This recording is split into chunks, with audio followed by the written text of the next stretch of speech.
السلام علیکم ورحمۃ اللہ وبرکاتہ۔ دوستو آج ہم بات کریں گے پاکستان کی کچھ حسین وادیوں کے بارے میں۔ اپنے ملک کے بارے میں سوچیں تو دہشت گردی، انتہا پسندی، فرقہ واریت، کرپشن، لوڈ شیڈنگ اور مہنگائی جیسے برے حوالے ہمارے ذہن میں آتے ہیں، مگر ان سب کے باوجود ہم پاکستان سے بے پناہ محبت کرتے ہیں۔ سوچیں اگر آپ کے سامنے کچھ اچھے حوالے پیش کیے جائیں تو آپ کی وطن عزیز سے محبت کا پیمانہ کہاں پہنچ جائے گا۔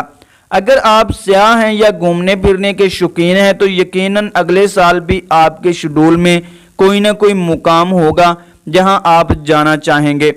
پاکستان کے خوبصورت اور تاریخی مقامات کے حوالے سے خصوصی تصاویر، پکچر شائع کیے جاتے ہیں، جس کا مقصد وطن عزیز کے مثبت پہلو کو اجاگر کرنے کے ساتھ ساتھ سیاحوں کو آگاہی فراہم کرنا بھی ہوتا ہے۔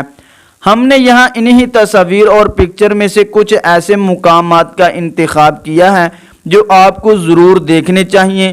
یہ تجربہ آپ کے لیے یقیناً ناقابل فراموش ثابت ہوگا۔ وادی نیلتر گلگت بلتستان سے 2.5 گھنٹے کے فاصلے پر واقع وادی نیلتر اپنی رنگین جھیلوں کی وجہ سے مشہور ہے۔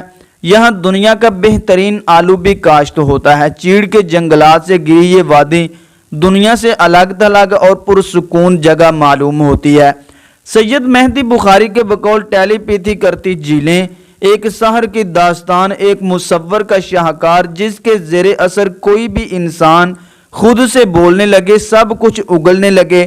انسان لو بلڈ پریشر کے مریض کی طرح ایک جگہ ساکت ٹک باندھے بیٹھا رہ جاتا ہے، اور سننے والا بھی دل پر یوں دستے تسلی رکھتا ہے کہ روح تک مسیحی کی تاثیر اترتی ہوئی محسوس ہوتی ہے۔ دوستو وادی نیلم کا شمار بھی ان خوبصورت وادیوں میں کیا جاتا ہے۔ آزاد کشمیر کے دارالحکومت مظفر آباد کے شمال کی جانب چلا بانڈی پل سے شروع ہو کر توبٹ تک 240 کلومیٹر کی مسافت پر پھیلی ہوئی حسین و جمیل وادی کا نام نیلم ہے۔ یہ وادی اپنے نام کی طرح ہی خوبصورت ہے۔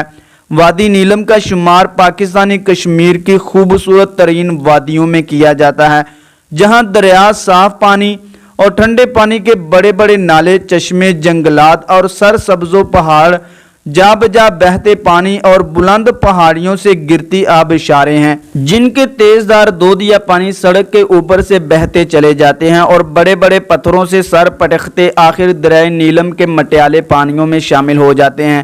شنگریلا روٹ کراکرم ہائی وے کو جگلوٹ کے مقام سے تھوڑا آگے چھوڑتی ہوئی ایک تنگ بربری اور خشک پہاڑوں کے درمیان بل کھاتی سڑک سکردو کی طرف مڑ جاتی ہے۔ 7 گھنٹے کی اس مسافت میں کئی بستیاں، پہاڑی نالے اور خوش اخلاق لوگ مسافر کا استقبال کرتے ہیں۔ دریائے سندھ پر بنا لکڑی کا قدیم پل عبور کرتی ہے۔ ایک سڑک سیاحوں کی جنت شنگریلا کی راہ لیتی ہے۔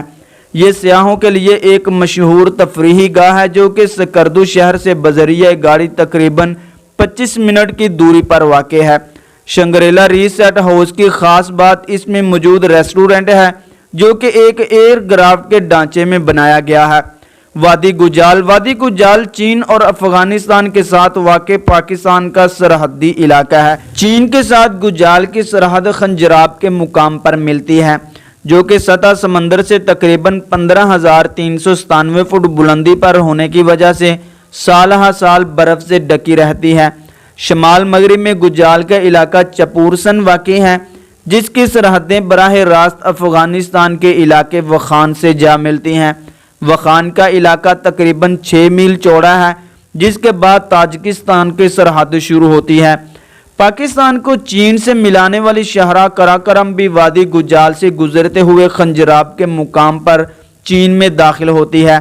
اس کی خوبصورتی کے بارے میں کچھ کہنے کی ضرورت نہیں، یہ تصاویر ہی سب کچھ بتانے کے لیے کافی ہیں۔ دیوسئی ہمالیہ کے دامن میں واقع دیوسئی دنیا کا سب سے بلند اور اپنی نوعیت کا واحد پہاڑی میدان ہے، جو کہ اپنے کسی بھی مقام پر 4000 میٹر سے کم بلند نہیں ہے۔ سال کے 8 ماہ یہ مقام برف سے ڈکا رہتا ہے، مگر حیرت کی بات یہ ہے کہ گرمیوں کے 4 مہینوں میں پہاڑی ڈھلوانوں اور گھاٹیوں پر مشتمل 3000 مربع کلومیٹر کے اس قدرے ہموار میدانوں کی زمین پر ہزارہ رنگ کے شوخ جنگلی پھول تو جا بجا کھلتے ہیں، مگر کہیں ایک بھی درخت نہیں ملتا۔ شیوسر جھیل بھی اس کا ایک حصہ ہے۔ یہ جھیل دنیا کی بلند ترین جھیلوں میں سے ایک ہے۔ گہرے نیلے پانی، برف پوش پہاڑیوں، سرسبز گھاس اور رنگ برنگے پھولوں کے ساتھ یہ منفرد جھیل خوبصورتی میں اپنی مثال آپ ہے۔ راما میڈو استور سے 11 کلومیٹر دور راما گاؤں واقع ہے، جسے شمال کے خوبصورت ترین دیہات میں سے ایک قرار دیا جاتا ہے۔ گاؤں کے بعد راما کا حسین میدان ہے، جسے راما میڈو پکارا جاتا ہے۔ ہمارے بلاگر سید مہدی بخاری نے اس جگہ کی تصویر کشی ان الفاظ میں کی ہے: کھیتوں میں کام کرتی محنت کش عورتیں اور ان کے ہوا میں لہراتے رنگین آنچل، مہکتی فضائیں، خوش باش چہرے، کھلکھلاتے بچے، جھومتے درخت، مڑتی راہیں، بہتے پانی راما گاؤں کی پہچان ہے۔ اسی طرح اگر آپ کے سامنے ایک کھلا سرسبز میدان ہو، میدان میں نالیوں کی صورت میں بہتا ٹھنڈا برف دودھ یا پانی ہو، پانی کے کناروں پر میدان میں جا بجا بیڑیں گائیں چر رہی ہوں، ارد و گرد چیڑ کے لمبے لمبے سرسبز درخت ہوں، میدان کے عقب میں پہاڑی ڈھلوان پر ٹکا چیڑ کا جنگل ہو اور اس کے اوپر چونگڑا کی برف پوش چوٹی کے ساتھ ناگا پربت کی جنوبی دیوار ہو، نیلے آسمان پر بادلوں کے ٹکڑے پہاڑ کی چوٹیوں کو چھوتے گزرتے ہوں، دھوپ ایسے کھلتی ہو جیسے بڑا سا آئینہ منعکس کیا گیا ہو، ہر جگہ اجال دے، تو یقینی طور پر دوستو آپ راما میڈو گاؤں میں موجود ہیں۔ پائے وادی شوگران سے اوپر جائیں تو ہندو کش کے پہاڑوں پر سرسبز پائے کا وسیع میدان اپنے اندر سیاحوں کو کھینچنے کی زبردست کشش رکھتا ہے۔ اکثر اوقات دھند اور بادلوں میں گرے اس مقام کو جگہ جگہ بنے پانی بھرے چھوٹے گڑھے، گھڑ سوار جنگلی پھول اور مکڑا پیک کی سرسبز چوٹی مل کر جادو اکثر بنا دیتے ہیں، مگر چوٹی اور ملکہ پربت کے گہرے ہوئے پائے جھیل کا نظارہ بھی یہاں کا یادگار تجربہ دوستو ثابت ہو سکتا ہے۔